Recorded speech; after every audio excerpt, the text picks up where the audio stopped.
Welcome back, everybody. This week we're going to talk about funding your deal. So your due diligence on the properties was successful. You decided that you want to move forward with the purchase. And we're going to find the funds to actually close it. And there's a few different ways we can finance our property. The typical sources are, personal savings, bank loans, seller financing, private money loans, including self-directed IRAs. We have hard money loans and private equity. So let's talk about each one of these funding sources and what some of the benefits and downsides are.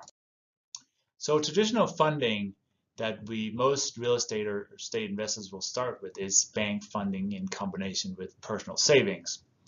And that's typically structured in such a way that the investor comes with 20 to 25% down of their own capital, and the bank will provide 75 to 80% loan.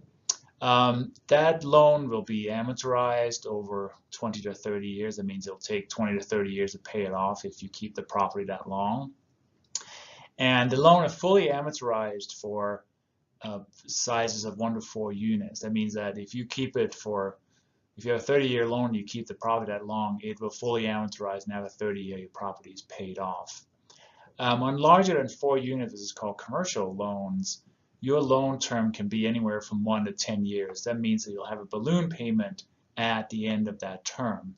Your amortization period may still be 20 or 30 years, but you will be required to pay the loan off or refinance it after that 1 to 10 year time frame.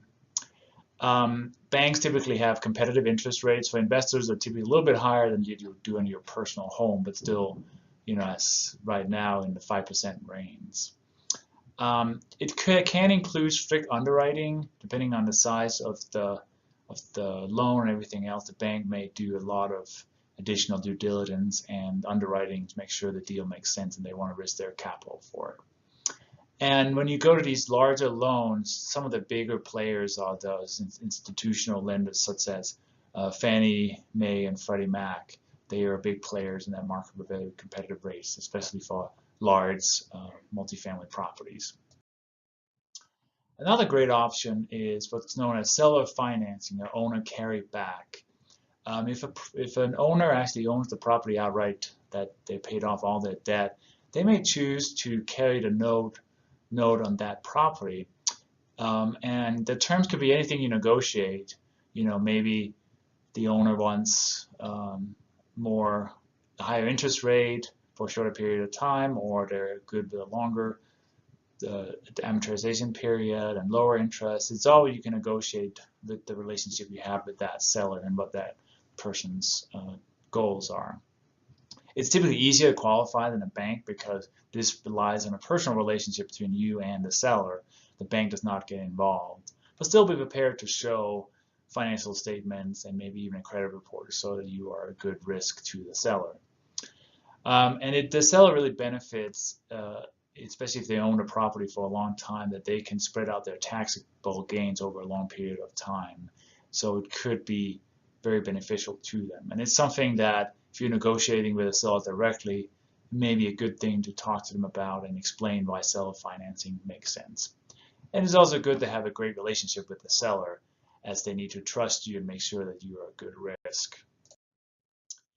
Private money is another source, and that refers to funding from individuals that are not typically in the lending business. So they're not a bank, they're not an institution that regularly lend out money. So that could be, your mom or family and friends that has some capital, and you can say, hey, I'll give you a lien on my property for lending me money. There are some private loan companies out there that also will lend you money. And you can also access something that's called a self-directed IRA. These are individual retirement accounts that are self-directed, that can invest in pretty much anything. It's a great source for both for investors and to use for various real estate deals. The terms on private loans are typically shorter and maybe also higher interest rate that you will see with a bank, but they're typically good to used for flipping or bridge loan by stabilizing a property. So it's a great intermediate type loan to get for for your investing. Hard money is often used in fix and flip and other rehab. They're fairly easy to get because there's plenty of companies out there doing hard money loans. However, they are expensive in terms of upfront points, 3 to 5 points or percentage of your loan amount had to be paid up front. And they may be on a draw schedule, so as you do repairs on your property or rehab it, they may give you money as you complete the work. It may be a great opportunity if you're doing a short-term flip or if the property is not stabilized but still a great deal. And they're typically short, up to 12 months. So be careful about hard money loans if you have to hold the property long, because the interest rates can very quickly add up. And the final thing I'm going to talk about today, it's almost a holy grail on funds here, is private equity, typically in combination with a bank loan of some kind. So private equity is really where you take on investors into your deal in exchange for a share of the profits.